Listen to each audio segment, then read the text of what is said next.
Hey guys, welcome back to The Bright Side. Today we are doing my May reading wrap-up.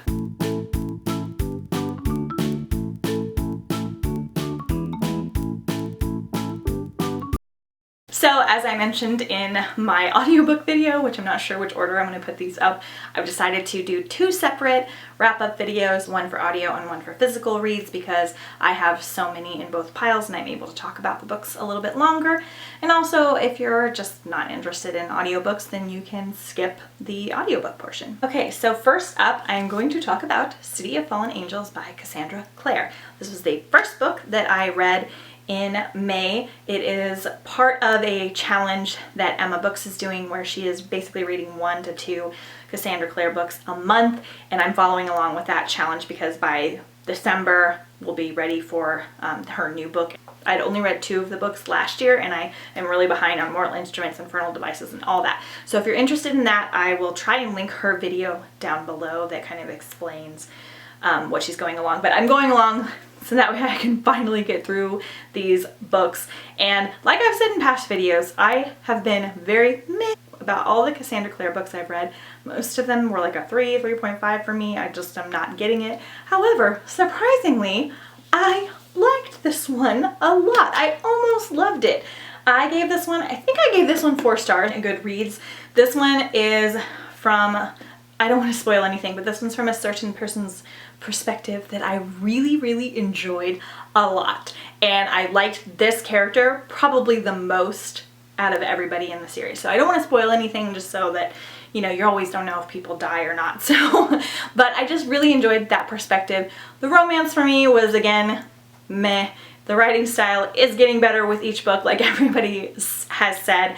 The fantasy aspect just kind of tied me a lot in. I read this a lot faster than I did all the other books, and I genuinely wanted to be back in the story. Could just be that I've read enough of these books now that I'm like kind of accidentally forcing myself to be attached to the characters, but I never have a hard time reading the books. I'm just always kind of like, but I really liked this one. So I am really excited to read the last 2 in the series as well as the last 2 Infernal Devices and to keep going on my little journey.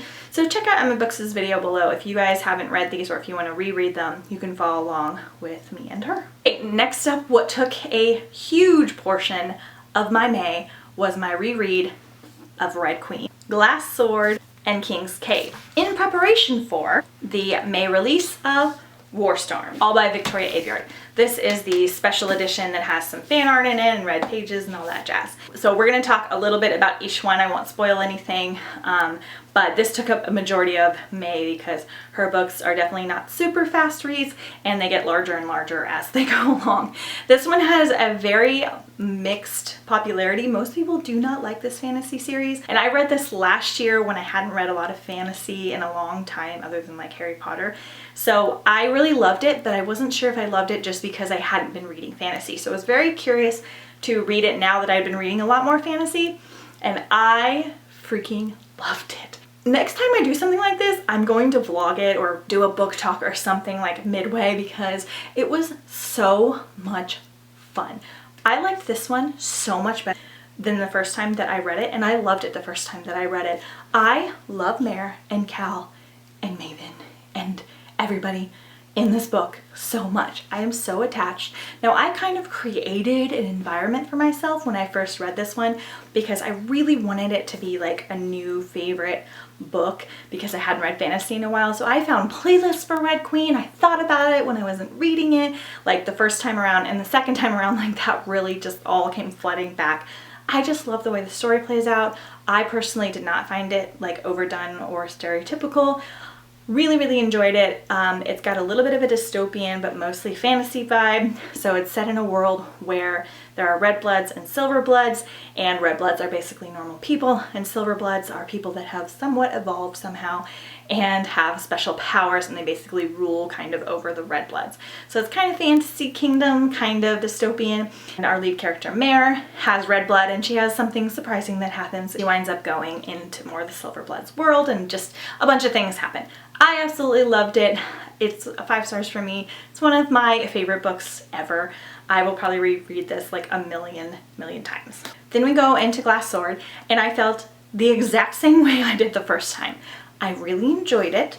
I was very happy to be with my characters again, but it was just a little bit slower and not quite as enrapturing as the first book was, which happens a lot with series for me sometimes, but I still really enjoyed it. It's probably my second favorite in the series. I'm not sure. When you read them all in a row, they kind of blend together. But yeah, I really enjoyed it still. I think I gave this 4 or 4.5 stars. Then I reread King's Cage, and this is the third book, and we start to get even heftier. This one, the last time around, I said was my favorite book of the series. After rereading them, this one is probably my third favorite, like compared to all 4 of them. I enjoyed it, but it just took me a lot longer to get through. Certain things didn't happen that I wanted to happen. I loved certain characters. There's some heartbreaking things. I just love being with most of the characters in the books. But yeah, it wasn't like quite as good. So I think I gave this one 4 stars. For all that, I went to Barnes & Noble and bought Warstorm brand new, and I got the special Scarlet Guard map that comes with it and everything. And this one is huge. It's like 667 pages. It's one of the biggest books I have ever read. It took me forever, at least in my head. I think it took like 12 days, which is not that long. But in my head, it took forever. I don't know if I was like sick of being in this series or if I was just ready to like read some of the other things on my TBR because it was getting close to the end of the month or what. But it's told in, I think, 4 different perspectives, and the first book's told in 1 perspective, the second book maybe 2, and the third book 3, and this one 4, so that would make sense. But not always the same people. Not hard to follow at all. It was fine. There was just a lot of stuff added in here that I didn't think needed to be added, and there were a lot of things that didn't happen that I wanted to happen, or like didn't happen in like the best kind of wrap-up way. I kind of had the same issue that I had with Dreams and Gods and Monsters that I talked about in my audiobook wrap-up, where I just was kind of tired of being in the world, which is kind of sad, and I don't know if it's just me and my own like ADD brain of like, you need to read other books because you've read this for so long. I really enjoyed one of the perspectives, the female perspectives that we had in here, a lot. She was my favorite. I enjoyed it so much. The detail of the war and all the things that happen was brilliant. It's brilliantly well written. In my opinion, she just really thoroughly builds her world. Just, I don't know. It left something to be desired, and I need to talk about it with somebody because not very many people I know have read it. So if you guys have read it, don't put anything in the comments because don't spoil anybody, but you can DM me on Instagram at The Brightside Girl, and we can chat about Warstorm because I just have mixed feelings. I gave it 4 stars because it was just so well written, and I did enjoy certain things quite a bit, but I was really just I was let down and I was bummed out.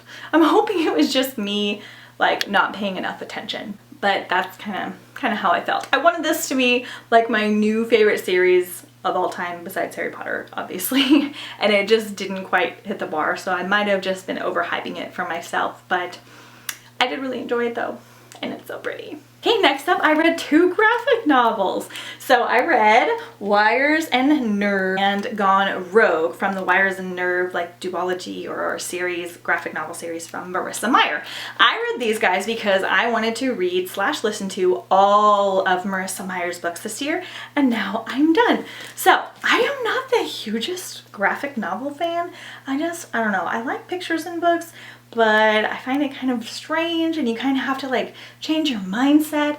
But with these, like once I got halfway through Wires and Nerve, I really liked it. It was like really relaxing because I knew it wasn't going to take me very long to finish them.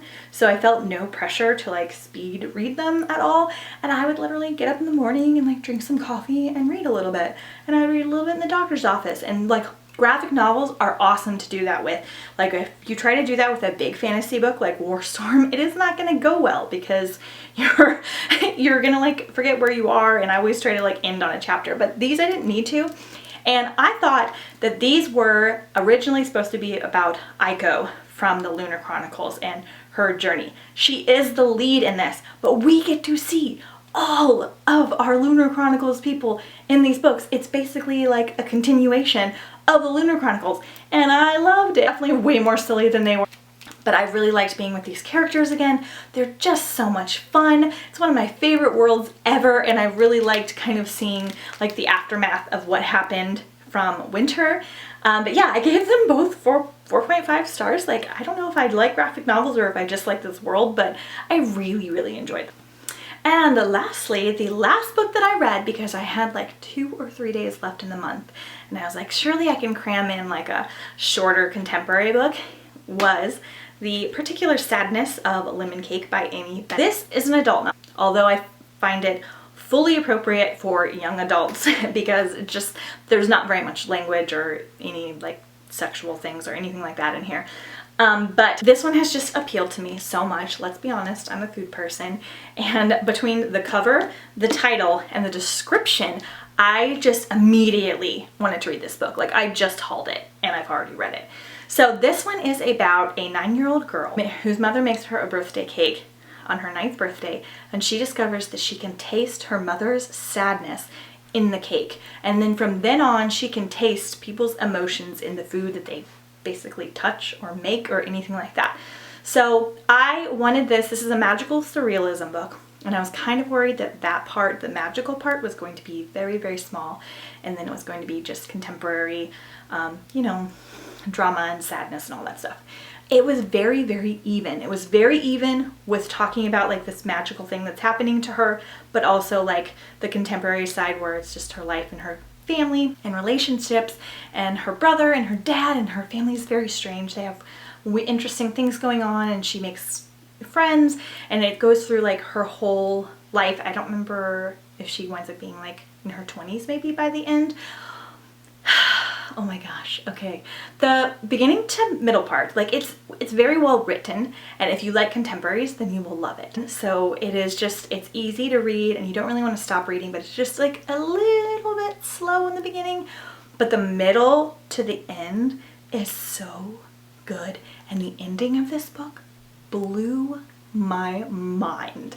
Like, it went so magical, almost quantum physics like I feel like people are going to love this book or hate this book, because you might not get it, because it's just, oh, it was so beautiful. It was just, oh, it was what I wanted. Like, it was so surprising. I just sat there and I couldn't believe it. I had to tell my husband the whole story because it was just like, this was so deep. I can't believe it. It's one of my new favorite books of all time.